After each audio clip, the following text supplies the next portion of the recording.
Hello mga ka-bakers! So for today's video, gagawa tayo dito ng ube de leche. So before that, yung cake base natin is Choco Moist cake, hindi ube. Bakit nga ba hindi ube yung base natin? Eto na nga, nag-chat na nga yung client natin kung may cake ba akong available dito. At syempre, nireplyan ko agad siya. Sabi niya, pwede ba ako makagawa dito ng ganitong cake? Aba naman, hindi tayo tatanggi dito.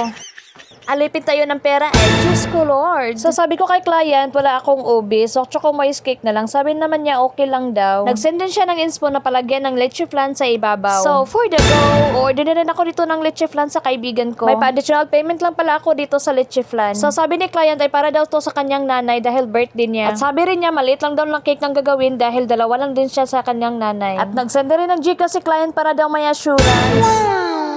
Pero itong cake na to ay umabot ng 2 araw sa ref ko. Dahil si client ay hindi nakauwi. Yes mga ka-baker, hindi siya nakauwi dahil itong client na to ay isang pulis na nagtitraining pa lang. Ito talaga naka-disadvantage sa isang pulis ay hindi ka makalabas agad. Ang size pala ng ating cake is 5x3 at yung ating cake board is 6 inches. At sa ating frosting naman ay gamit ay ECC whipping cream ng Achievers. Kung gusto niyo napaka-stable na whipping cream, magamit kayo ng ECC.